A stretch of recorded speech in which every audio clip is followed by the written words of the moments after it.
दोस्तों, मैं कमांडर सुधीर कुमार अपने YouTube चैनल कमांडर स्ट्राइक्स के माध्यम से अपने सभी भारतवासियों को एक संदेश देना चाहता हूं। देखिए, कल मालेगांव ब्लास्ट केस के अंदर जो 7 अभियुक्त थे उनको कोर्ट ने NIA के सेशन कोर्ट ने बरी कर दिया है। काफी दिनों के बाद में ये एक निर्णय आया है कोर्ट का, लेकिन ये बहुत ही अच्छा निर्णय है। और इसके पीछे जो एक साजिश थी कांग्रेस के टॉप लीडर्स की, जिन्होंने भारतवर्ष में एक नैरेटिव चलाना चाहा, वो नैरेटिव था एक तरीके से भगवा टेरर, या दूसरे शब्दों में हिंदू टेरर। और वो करना चाहते थे कि पूरे विश्व में इसको फैला सके कि भारतवर्ष में जो आतंकवादी गतिविधियां हैं, जो आतंकवादी अटैक हो रहे हैं, इन सब में सिर्फ जो पाकिस्तान से भेजे गए टेररिस्ट हैं या जम्मू कश्मीर में जो ऑपरेट कर रहे हैं, उसमें हिंदू टेरर का भी हाथ है। कांग्रेस के कुछ लीडर इस हद तक पहुंचे कि जो भी इस तरह की गतिविधियां जो मालेगांव ब्लास्ट में हुई हैं, उसमें RSS का हाथ था। एक ऐसा ऑर्गेनाइजेशन RSS जो पूरी तरह से राष्ट्र के लिए समर्पित, इतना बड़ा कैडर, जहां पे सभी उसके सदस्य बहुत ही राष्ट्र के प्रति समर्पित, और उनके ऊपर इतना बड़ा आरोप लगाया गया। हमारी हिंदू परंपराओं को, हमारे सनातन धर्म की श्रेष्ठ परंपराओं को आघात ही नहीं, बहुत गहरी चोट पहुंचाई गई। ये कुछ लोग थे जो कांग्रेस के टॉप लीडर इस तरह का नैरेटिव चलाना जा रहे थे कि जो 26/11 जो इंसिडेंट मुंबई में हुई, जिसमें करीब 150 पौने 200 लोगों ने अपनी जान खोई, कि उसके पीछे भी हिंदू टेरर का हाथ था। इस तरह की उनकी कोशिश थी मालेगांव ब्लास्ट केस पे। जिन लोगों को उन्हें अभियुक्त बनाया, ये बहुत ही सोची समझी साजिश के तहत उनको बनाया गया, और उसका कोई और दूसरा पहलू नहीं था। उनका सिर्फ टारगेट था हिंदू सनातन धर्म, इस देश को विघटनकारी शक्तियों के हाथ में बेचना, पाकिस्तान से मिली भगत कर भारतवर्ष के अंदर ऐसी आतंकवादी गतिविधियों को बढ़ाना देना, और उनको एक तरीके से हरी झंडी देना, और साथ के साथ ऐसा नैरेटिव चलाया जाए कि जहां पर हिंदू धर्म के ऊपर, हमारे सनातन धर्म के ऊपर, हिंदुओं के ऊपर, और इस देश के फैब्रिक, इस राष्ट्र की जो एक यूनिटी इन डाइवर्सिटी है, उसको आघात पहुंचाने की। और इन लोगों ने, कांग्रेस के जो टॉप लीडर थे, उन्होंने पूरी कोशिश करी कि किस तरीके से ये नैरेटिव चलाया जाए। लेकिन मुझे बहुत ही खुशी हो रही है कि NIA के सेशन कोर्ट ने इन सभी 7 अभियुक्तों को बरी कर दिया है, चाहे उसमें कर्नल पुरोहित हो, या हमारी बहन साध्वी जी हो, या और अन्य जो 5 अभियुक्त, सभी को उन्होंने पूरी तरीके से इससे मुक्त कर दिया गया है, ये बहुत ही हर्ष का विषय है। लेकिन मेरा कहना है कि उस टाइम के जो गृह मंत्री थे शिंदे जी, उन्होंने क्या कहा? उन्होंने कहा कि ये भगवा टेरर है।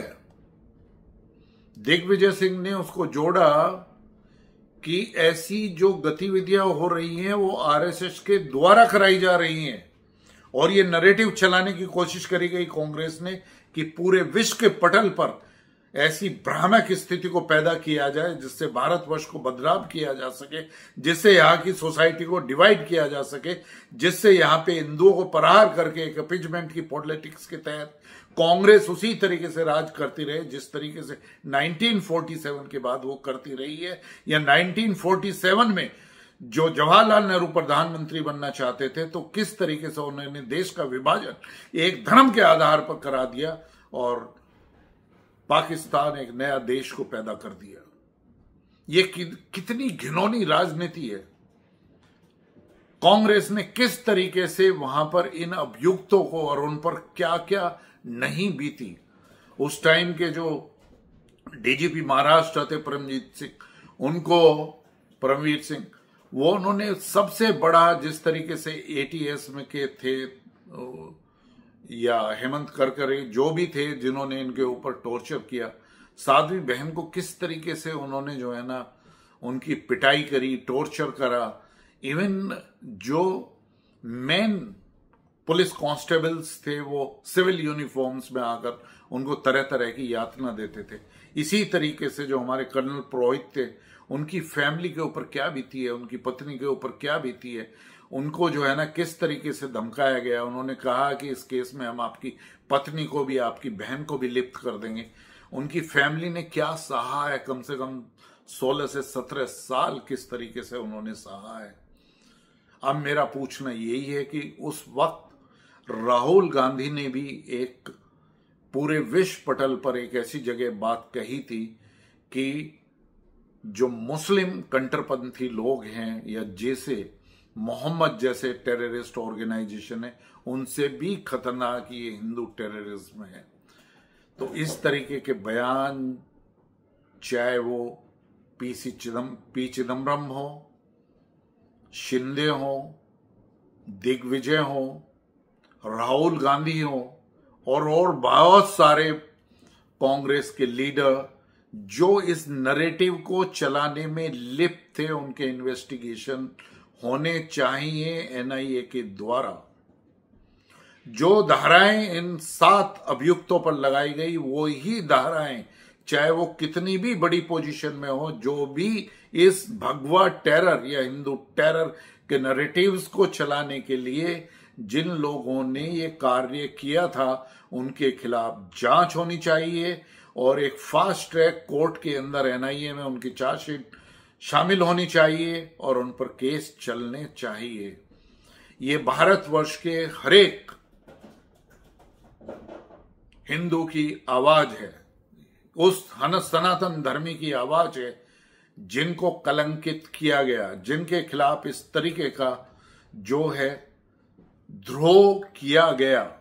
किस तरीके से इन सभी अभियुक्तों को जिस तरीके से यंत्रणा दी गई, जिस तरीके से सताया गया, वो सभी डिजर्व करते हैं। भारतवर्ष मांगता है, नेशन डिमांड्स कि उन सभी के खिलाफ जो एक संयोजित राजनीति के तहत इस नैरेटिव को, भगवा टेरर के नैरेटिव्स को और आरएसएस इस तरह की गतिविधियों में इन्वॉल्व है, आतंकवादियों में। मैं जरा पूछना चाहता हूं, हमारी एक जो परंपरा है, जो हमारा सिविलाइजेशनल असेट वैल्यू सिस्टम है, जो हमारे संस्कार हैं, क्या कोई भी विश्व के अंदर कह सकता है, एक आदमी भी, कि हिंदू कभी टेररिज्म में इन्वॉल्व हो सकता है? कभी नहीं हो सकता।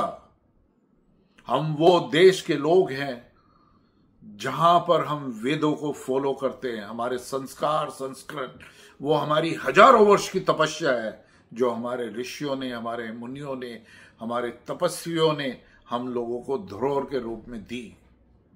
और उस देश में इतना घिनौनापन, कुछ लोग राजनीति में अपने उद्देश्य प्राप्त करने के लिए वो भारतवर्ष के खिलाफ कुछ भी कर सकते हैं, वो भारतवासियों के खिलाफ कुछ भी कर सकते हैं। क्या हम उसको सहेंगे?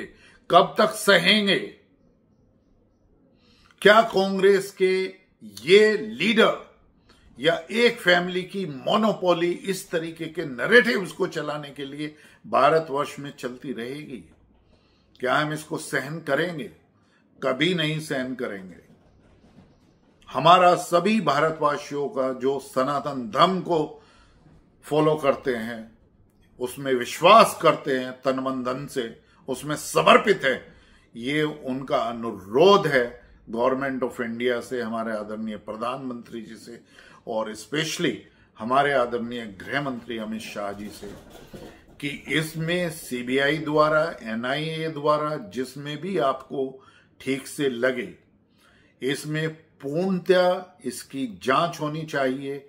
और जो भी लोग कितने भी बड़े ओहदे पर वो हों, यदि जांच में वो इसमें इन्वॉल्व पाए जाते हैं, सम्मिलित पाए जाते हैं, तो उनके खिलाफ कठोर से कठोर देश के कानून के अंतर्गत कार्रवाई होनी चाहिए, शीघ्रतम कार्रवाई होनी चाहिए।